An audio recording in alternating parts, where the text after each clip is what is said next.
Last audio check, last audio check. Can we make sure all our phones are on silent, please? Everyone's phones on silent. Please double check your phones. Last audio checks. All phones on silent, please. All phones on silent.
Good evening.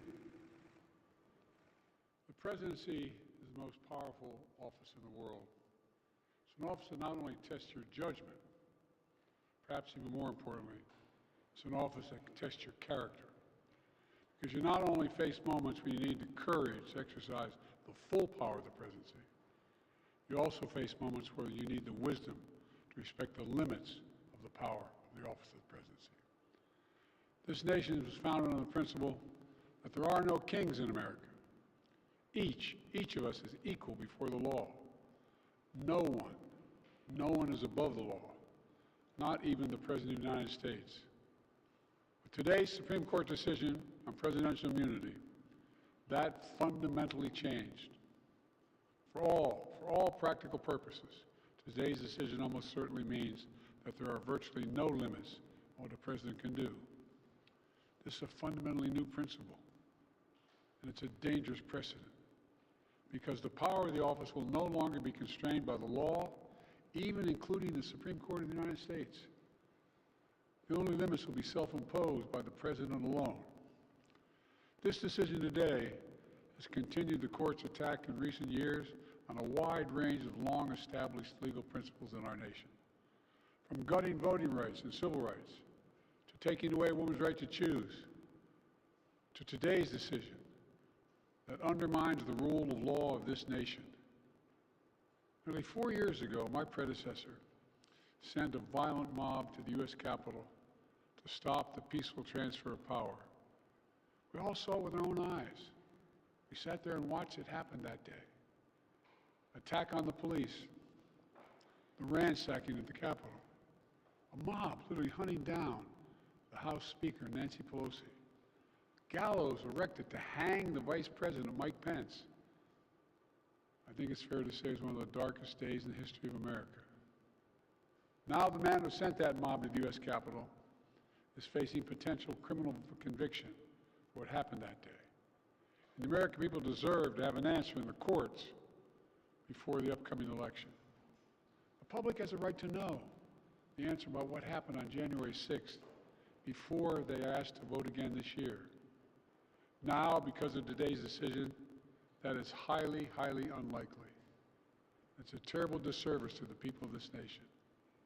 So now the American people will have to do what the courts should have been willing to do, but will not. The American people have to render a judgment about Donald Trump's behavior. The American people must decide whether Donald Trump's assault on our democracy on January 6th makes him unfit for public office in the highest office in the land.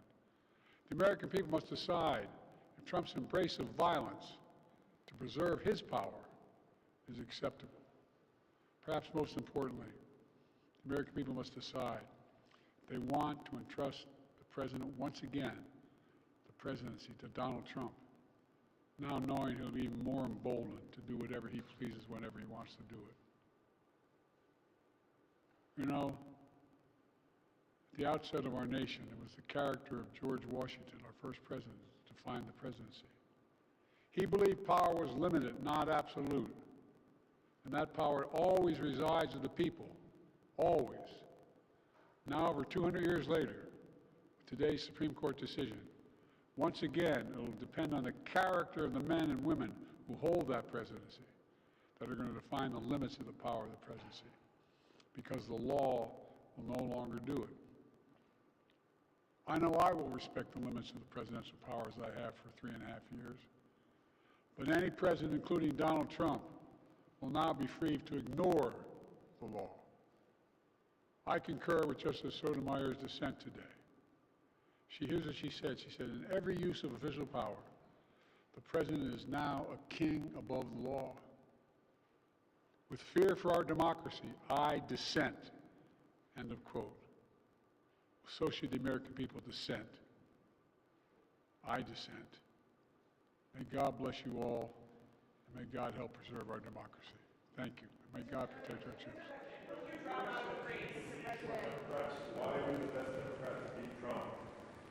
What makes you so confident you should be the president? What advice did you grant me to express?